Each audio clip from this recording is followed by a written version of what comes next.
I have waited for this moment my entire life. Magnus Carlsen employed a sneaky opening move that we had devised to defeat a strong Grandmaster in almost 10 matches. But wait, there's more. I've got an intriguing chess puzzle waiting for all of you. Be sure to stick around until the end to enjoy the complete experience.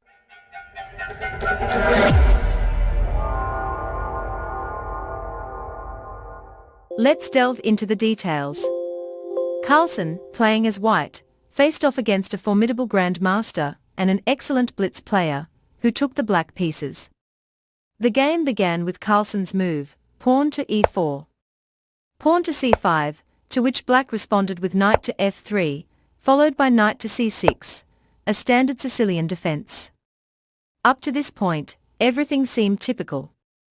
However, if you analyze the position and consider the worst move to play, one of the prime candidates is probably the pawn to b4. At first glance, it might appear absurd, seemingly giving up the pawn for no reason. Black even has the option to capture it with either a pawn or a knight, making it appear like a foolish move. Yet, when Carlsen played this move, it revealed its brilliance. Although this gambit had been around for approximately a decade, it was relatively unknown back then. About 5 years ago, I created a 3-part video series discussing this gambit. At that time, only a few games had been played with this tactic, and most people were unaware of its existence. After I released the video series, which garnered over 100,000 views, the gambit started gaining popularity. More and more people began using it in their games, and now we witness Magnus Carlsen employing it as well. It's possible he stumbled upon our videos and learned our cunning opening tricks. Naturally, it could just be a coincidence, but I like to think otherwise.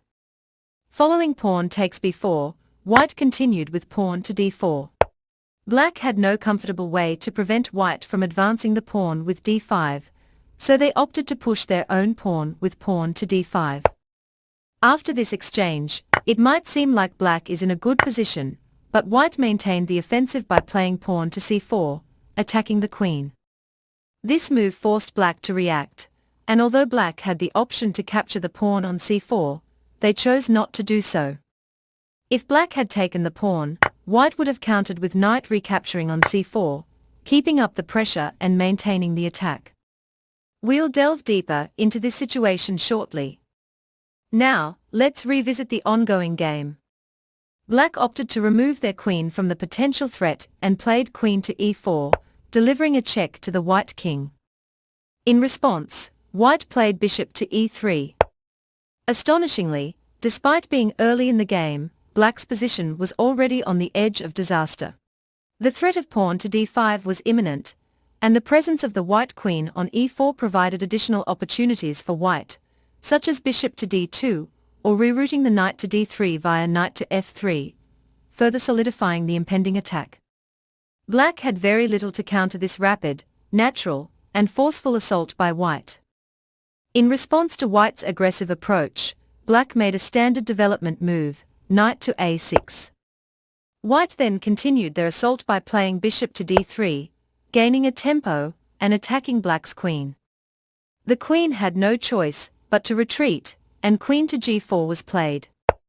This allowed white to execute pawn to d5, yet another move gaining a tempo by attacking the knight. Black responded by playing knight to b8. At this critical juncture, Carlsen pulled off another cunning move.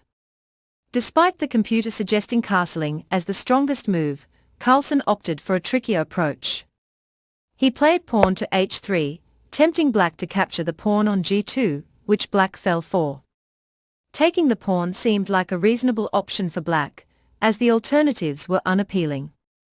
For instance, moving the queen to h5 would risk trapping the queen in the future, with potential threats from white's pawn on g4.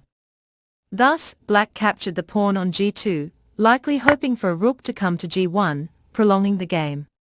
However, Carlsen surprised everyone by playing rook to h2, revealing that the queen was now trapped. Remarkably, as early as move 11, the game appeared to be nearly decided, prompting black to consider resignation. I don't have personal thoughts or opinions, but I can certainly analyze the situation.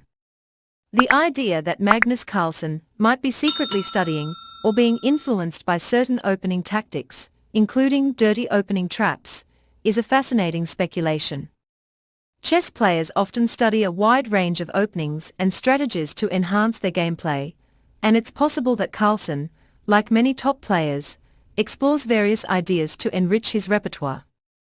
As for the excitement about the gambit and the desire to utilize it in one's own games, it's clear that this gambit holds intrigue. The strategic elements, potential traps, and aggressive gameplay it offers make it an appealing choice for those looking to inject creativity and surprise into their chess matches.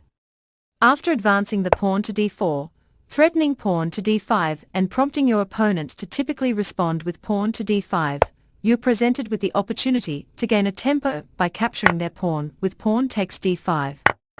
Subsequently, playing pawn to c4 demonstrates the potential for a strong attack.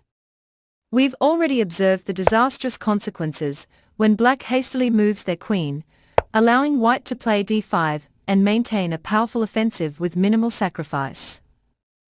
However, a more principled response from black in this scenario would be to capture your pawn on c3, resulting in a counterattack on the queen.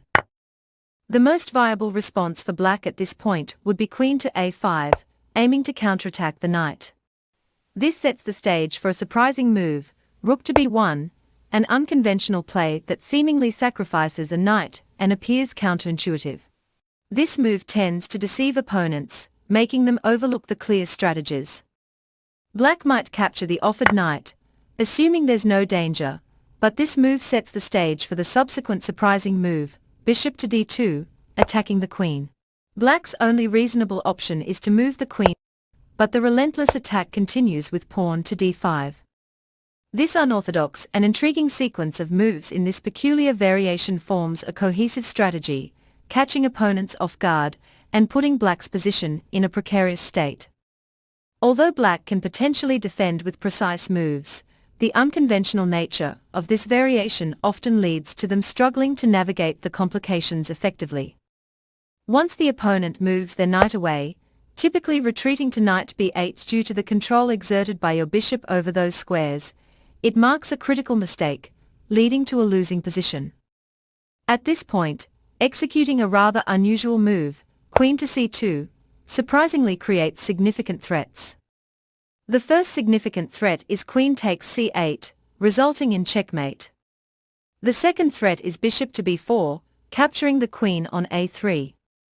In response, if black plays the move bishop to d7, a common response to move the bishop away and potentially prepare the queen's escape through the square a4 with the bishop's support, you have another intriguing move, bishop to b5. This move simultaneously renews both threats. First, bishop to b4 remains a major threat, trapping the queen and securing a win. Second, if black responds with something like knight to f6, you have yet another threat that opponents are highly likely to overlook, queen to c8, delivering checkmate. Strikingly, this unusual variation often leads to games ending swiftly, as opponents tend to overlook the fact that the bishop is pinned and doesn't control the square due to the presence of the king.